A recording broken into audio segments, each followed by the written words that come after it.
It is more or less an established fact that the Switch is one of the finest consoles around for fans of shooting games, but while the Switch does share a large number of shooting games with the PlayStation 4 and Xbox One, especially as time goes on, it has comparatively few exclusives, and it can sometimes take a bit of effort to find the goods. But we have. Oshyaberi Horijo Gekihori, more or less translated as chatting Horijo digging, is a horizontal scrolling shooting game developed and published by Clouds on August 22nd, 2019. Its lengthy subtitle translates roughly to Anna Holsky, why don't you save the universe? As a sequel to the original Oshyaberi Horijo, it was released exclusively for the Nintendo Switch on the Japanese eShop. And mixing frantic shooting action with structured resource gathering and upgrade systems, this is a game that can't simply be defeated in a single go, and it can get pretty addictive. So, let's take a closer look.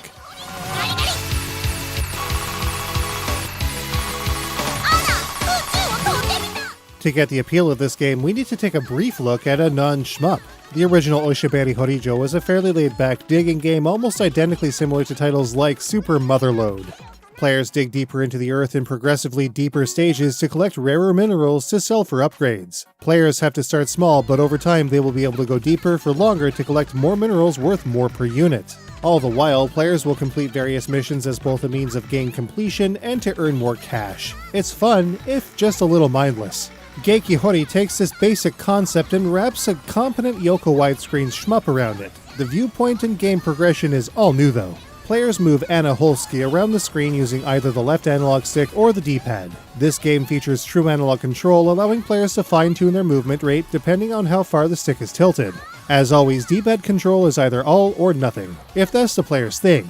Other than that, all players need to do is shoot, and this is handled with the A button. Similar to a cave-style shooter, players' movement will be reduced when firing, but faster when seized. As with the original game in this series, players start off small. A level 1 drill suit, a level 1 engine, a level 1 cargo hold, and level 1 weapons and abilities are all players have. Sure, the game starts off easy enough, but it doesn't take very long for the opposition to become overwhelming. Mid-bosses occur frequently, and they pose quite a challenge on the outset of the game, and will often time out before being destroyed. Enemies will ramp up the intensity of their attacks too, which can be pretty hard to manage with no upgrades. If the energy in Anna's engine runs down to 0% both over time and due to enemy shot impacts, the game will end if Anna gets hit again. The engine gauge can be found in the bottom left-hand corner of the screen. Anna has a few defenses though. Her drill suit will allow for less damage to be taken from enemy shots the higher its level is, to a maximum level of 100. Upgrading her engine to a maximum level of 10 will allow for better fuel consumption. Ducking into terrain also allows Anna to avoid any enemy shots fired. But the most important aspect to Anna's equipment is her gravity unit. A defined sphere can be seen around Anna which will slow down any red shots caught in its field of influence. Any shot of a red color, be it a laser or basic shot, will slow down, allowing Anna to navigate particularly dense barrages much more easily. However, blue shots are completely unaffected by the gravity field. Anna's gravity unit can be upgraded to a maximum level of 10, resulting in a larger sphere the higher the level is. And there's more. At various intervals and when sub-bosses are defeated, a large crystal will appear that will cycle between 3 colors. Red will allow players to perform the Holy Crash, which to be clear is holy like stuff with holes in it rather than like a divine attack, which blasts Anna forward at a high speed and grants invincibility. This can be upgraded to last longer. Blue will enable the Holy Laser, which does a great job of cutting through rock and releasing ore. It can be upgraded to form a wider beam. Finally, green will recharge the player's energy. In all 3 cases, all enemy shots will be cleared away and changed into ore. To get further in the game, players will need to upgrade Anna's equipment, all of which help in making more efficient work of any given stage and its opposition. To do this, players will have to collect mineral ores to sell for gold, the game's currency.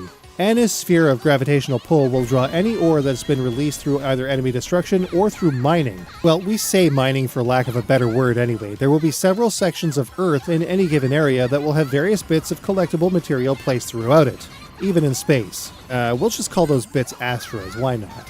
Anna's drill suit allows her to just blast through this rock to release these bits, though her shots do also help, especially when upgraded.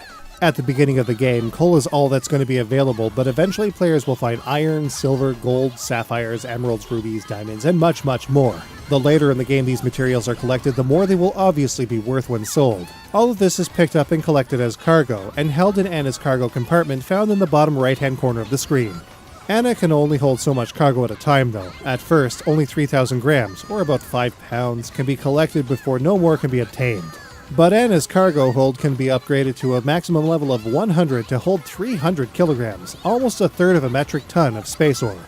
Players should be careful though. If the cargo hold is filled to capacity, their movement will be slowed down considerably until it's unloaded. As if this wasn't bad enough, any ore on the screen will not be able to be picked up. At various points of the game, a very American-looking spaceship in a very familiar shape will cruise by with a large shop emblazoned on the side. This is the Manbo shop, crewed by a talkative space sunfish, known in Japanese as a manbo. Yes, a space manbo. It sounds way less funny when you know what a manbo actually is.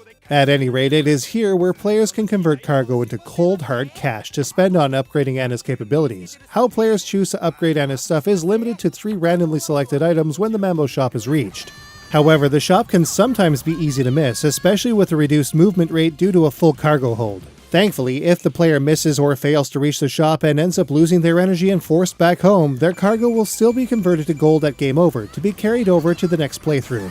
In addition to Anna's drill suit, engine, and cargo bay, Anna's shots can be upgraded to be wider and considerably more powerful to a maximum level of 10. The Holy Crash and Holy Laser are also upgraded in this manner as well, once again to a level of 10.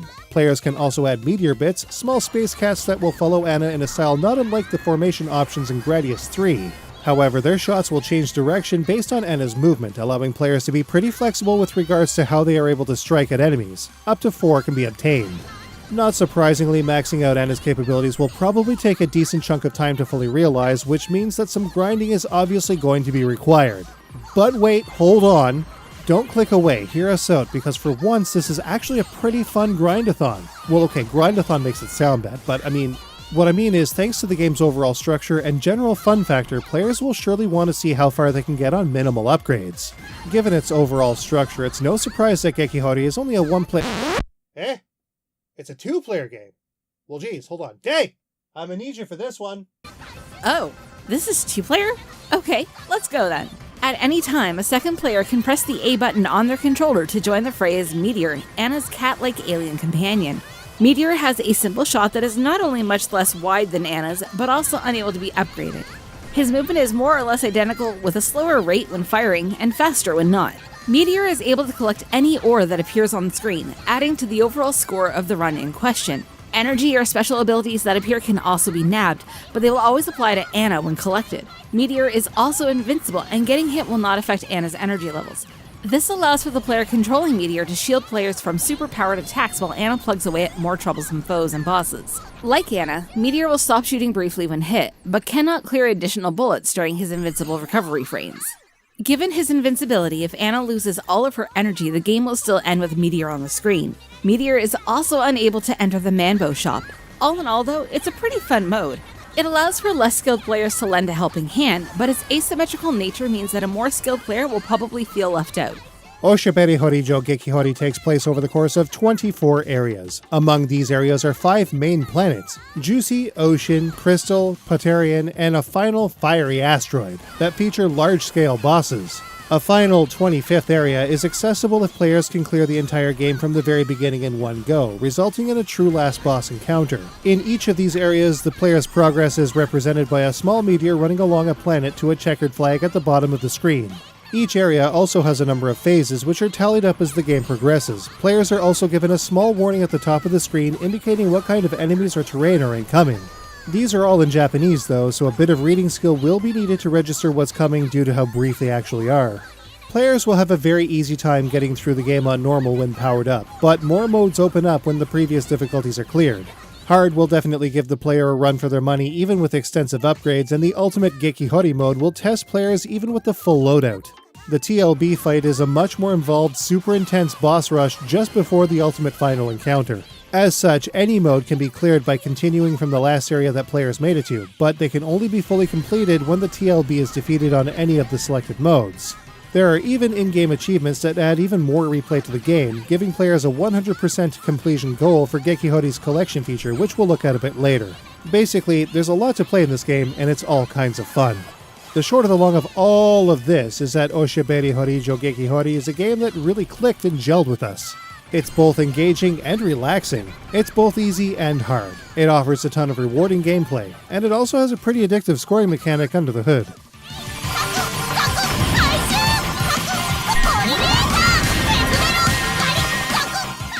There is already a shitload of stuff to do in the main game here, so it's probably for the best that the scoring system is kept pretty simple in Gekihori. Enemy kills obviously increase the player's points as one might expect, but collecting as much ore as possible will boost the score even further. Collecting power-ups or energy on a crowded screen will clear away all shots fired and convert them to ore. This makes for a decent payout, especially on higher difficulties where more shots will occur. These super cancels are not only satisfying but frequent in later stages. But if a player is hit before the power-up item or energy is collected, all the bullets will be cleared with no ore conversion. Players are also going to want to pay attention to drones. Enemy drones carrying cargo will appear from time to time from the left-hand side of the screen traveling right. Since they appear from behind, they can be tricky to hit, especially if they fly over rocks, and especially when players aren't powered up to the point where they can blast through them. But if they can be destroyed, not only will they drop a high-level ore relative to the area the player is in, a bonus percentile counter will start in the top right-hand corner of the screen.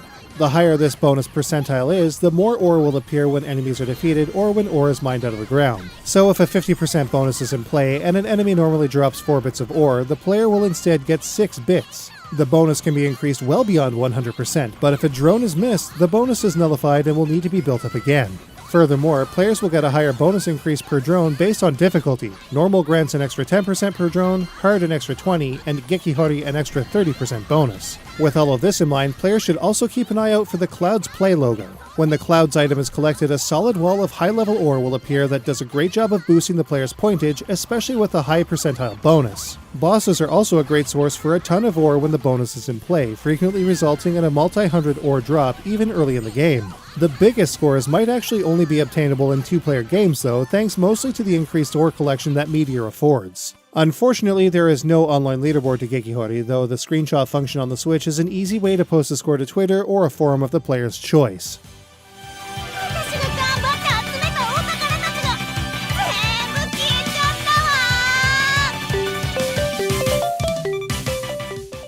A big part of Oshyaberi Horijo Gekihori's identity is wrapped up in its presentation. As the title implied, Oshyaberi means talkative or chatty after all, there is just a whole slew of spoken dialogue in this game, which more or less happens all the time. But we're getting ahead of ourselves. Let's take a look at Gekihori's visuals. Bright and vibrant, edge-to-edge color and detail can be found everywhere the player looks. The sprites in this game are of a decent size too. Even the ore that will invariably litter the playfield is a good size and possesses details that don't even really need to be there. It all runs at an impressive rate too, with some minor and often helpful slowdown occurring when literally thousands of shots, bits, particles, and effects flood the screen. Considering the amount of animation on a lot of these elements, this is pretty impressive. Gekihori's key art also takes the forefront with some decent design, though some pieces are a little on the unsettling side. Despite this, everything is as crisp and as colorful as is expected of the game's overall theme. And it works well enough to stand apart from pretty much every other shooting game out there. There's no mistaking this title from any other at a glance. The sound also shines in Gekihori, and we love the whole package for what it is. We will still acknowledge that Anna's constant chatter might have some detractors though. Everything from the menus to the story to the gameplay itself has constant VO and commentary. Primarily from Anna, but also the game's antagonists in various story scenes. The delivery is pretty funny at times too. Anna is clearly annoyed with the interstellar invaders that have made off with her massive pile of ore, and her sarcastic and mocking responses to these aliens is both blatant and pretty hilarious.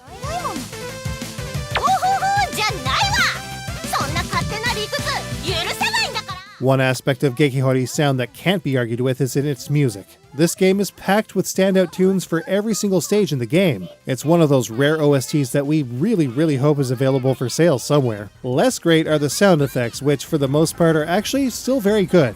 But there are still a few of those typical run-of-the-mill stock-ass doujin effects that have snuck their way in here. Thankfully, we only really notice them every now and again, but it's annoying that they were fallen back on given the excellence of everything else. Of course, all of this good comes at a small price. Just about the entire game is in Japanese, including most of the menus, all of the component names, gallery entries, and of course, the story itself. The upside is that the complicated kanji also has smaller hiragana above it to help with reading what's there. Fire up that translation app. Rounding out the presentation is a colorful, clear UI with a handy pause screen that shows, at a glance, all of Anna's upgrades. In addition to all of this is an unlockable collection gallery, and as a small concession to the possibility that a separate soundtrack is not available to buy, an unlockable soundtrack option as well. Volume levels can also be adjusted, including the option to turn Anna's voice down to 0% if she ends up being just a bit too much. At least for the sound test, definitely. So when it all comes down to it, how does Oshyaberi Horijo Gekihori stack up? Let's take a look.